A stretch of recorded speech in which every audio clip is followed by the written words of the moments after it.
nggak ada masalah. Itu Jadi yang tidak perlu pura-pura dipanggil Hasto dan lain-lain. Sebenarnya kalau kemudian saya sebagai penyidiknya itu akan langsung saya sita di tempat, langsung saya ambil, lalu kemudian saya buat surat serah terima BA sita namanya, berita acara penyitaan. Saya menunjukkan sprint sita, saya sita di. Makanya saya setuju, sepanjang proses itu dilakukan secara proper dan fair, apa ada masalah? Nggak ada.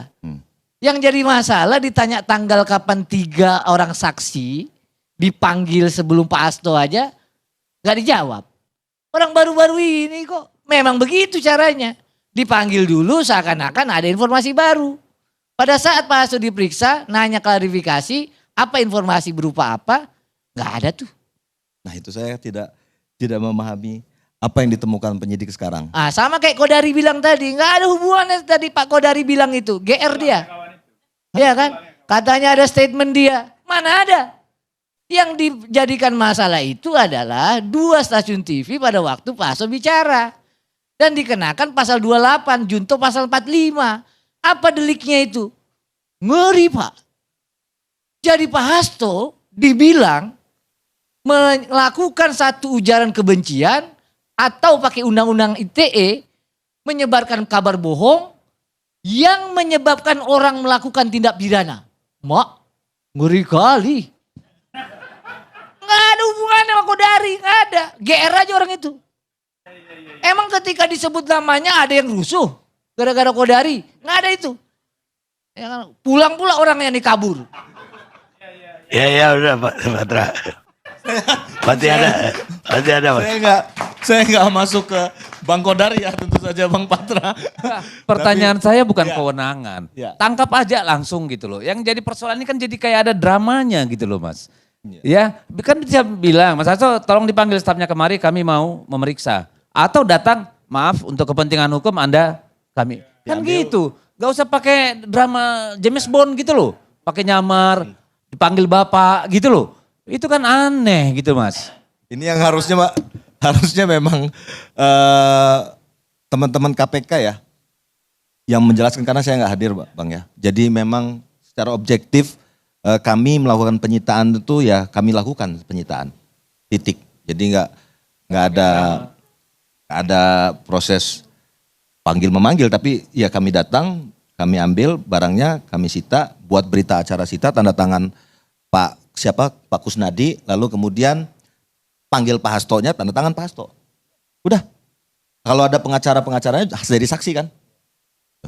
Itu clear sih. Bagi saya nggak ada masalah karena itu suatu hal yang memang rutin ya kami lakukan. Betul, yang jadi masalah kan drama yang diciptakan untuk itu kan. Padahal tinggal saya ambil kan, bawa ke dalam. Baik. Terima kasih Bang. Sekarang giliran Ade Armando. Belum.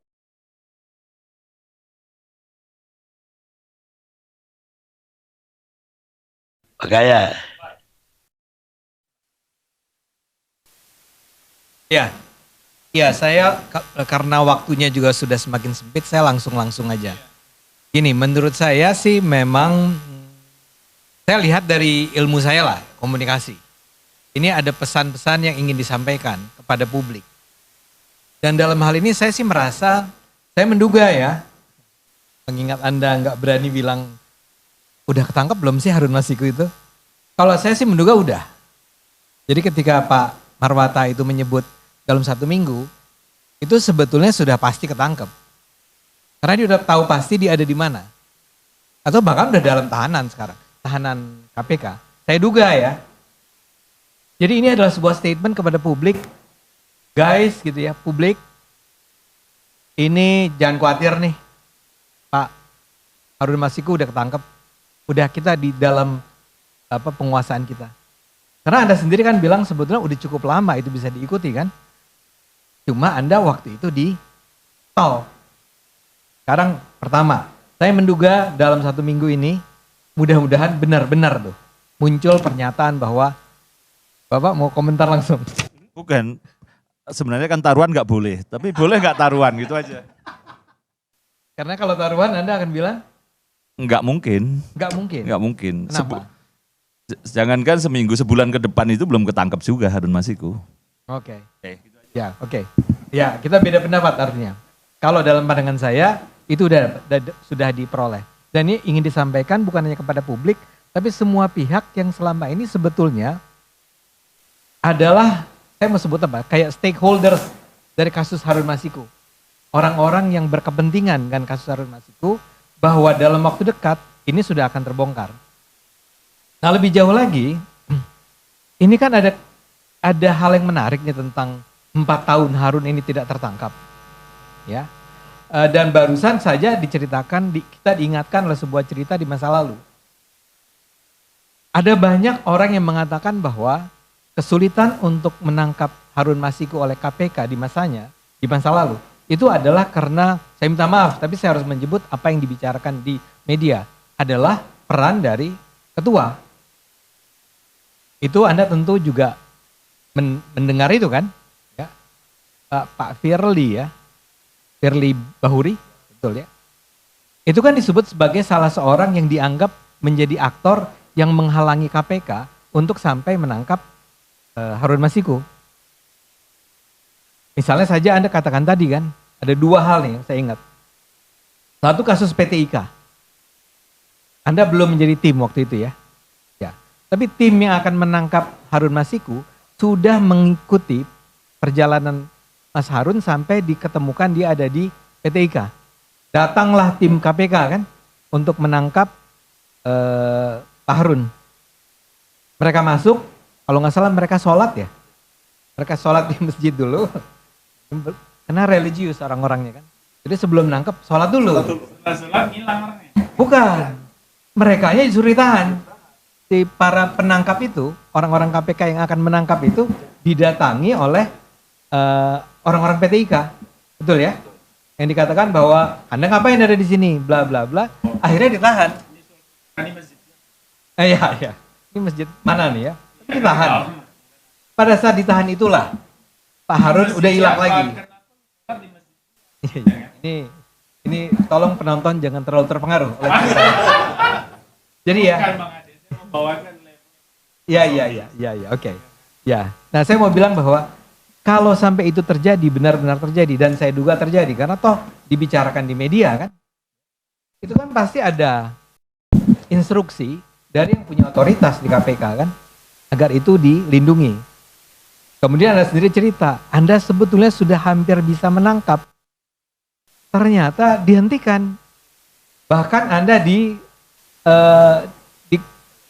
TWK-kan. Bayangkan. Itu kan harus pasti datang dari sebuah pihak tertentu. Nah, sehingga kalau sekarang orang bertanya-tanya, kenapa sesudah...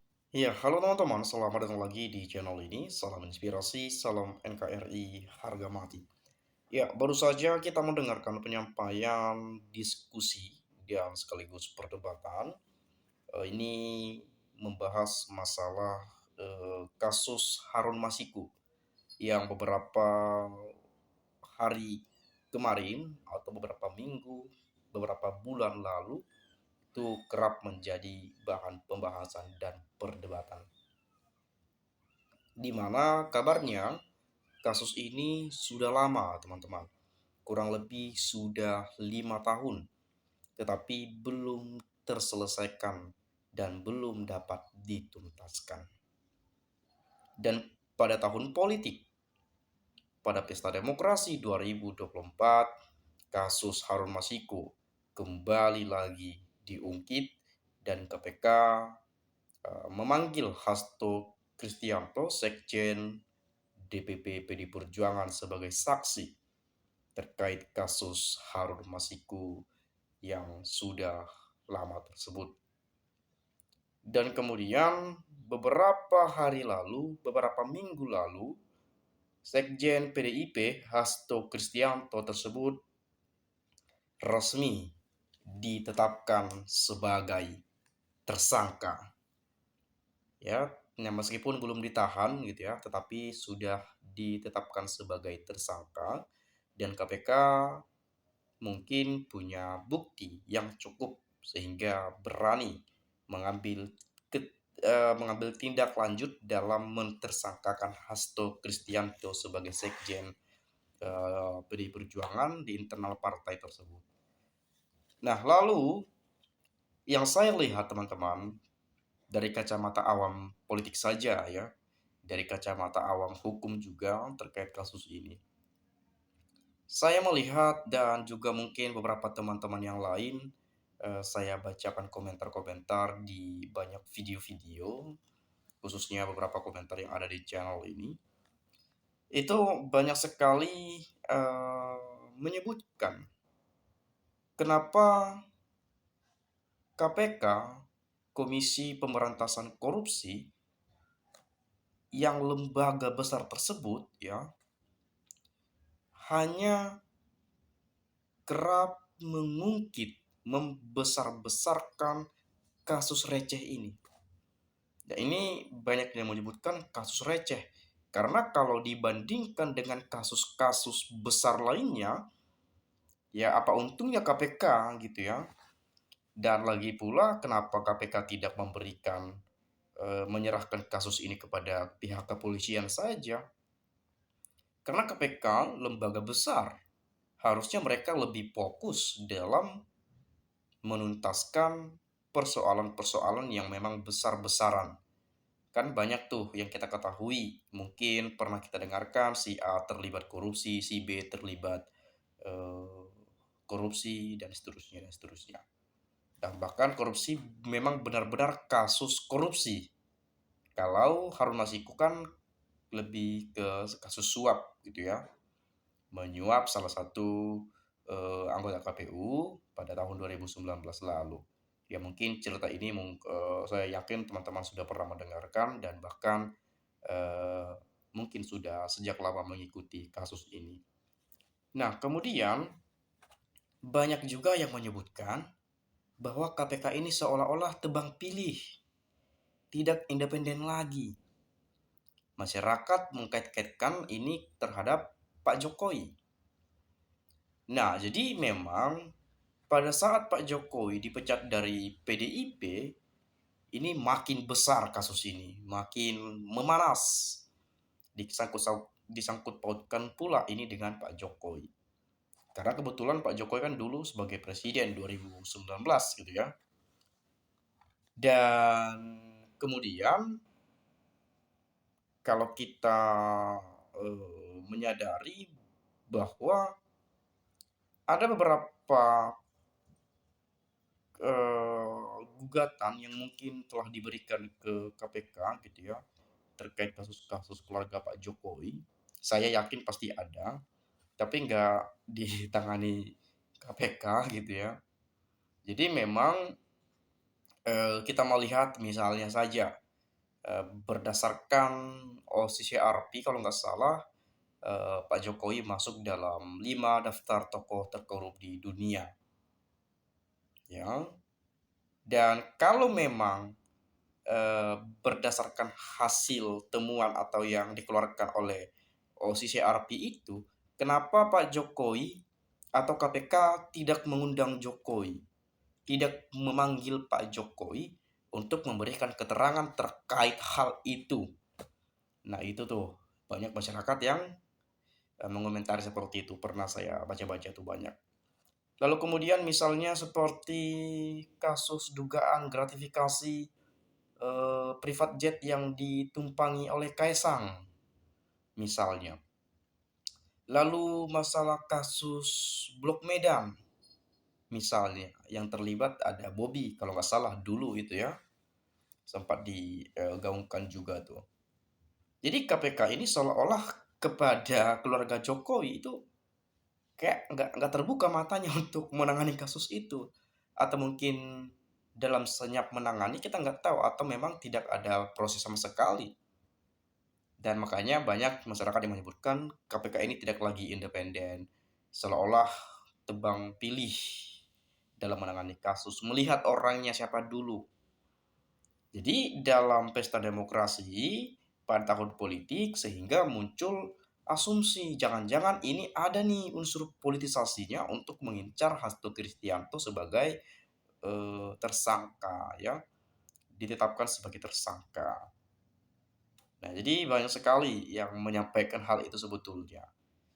Dan sudah banyak juga saya bahas di video-video saya sebelumnya dan mungkin teman-teman juga sudah menyaksikan hal itu. Nah, tetapi memang sekecil apapun persoalan itu, sekecil apapun masalahnya, ya memang harus benar-benar terbuka, diselesaikan sebagaimana mestinya sesuai undang-undang dan proses hukum yang berlaku. Tetapi kalau memang ini sempat ada unsur politisasinya, wah bahaya juga ini, kacau juga gitu ya. Lalu kemudian teman-teman perlu saya sampaikan bahwa kita sebagai masyarakat Indonesia harus jeli dalam menilai eh, sebagai orang awam gitu ya. Kita harus bisa menyikapi, menilai siapa sebetulnya penyampaian siapa yang masuk akal, penyampaian siapa yang tidak masuk akal, yang berbelit-belit dan seterusnya. Kitalah yang lebih tahu dalam mengambil sikap untuk menilai hal itu. Nah, mungkin itu saja yang dapat saya tambahkan sebagai pengingat kepada kita. Ya, saya rasa teman-teman dan Anda pemirsa semua sudah paham ketika Anda telah mendengarkan tadi pada cuplikan video sebelumnya. Itu saja. Terima kasih sekali lagi saya mengucapkan salam inspirasi, salam NKRI, harga mati.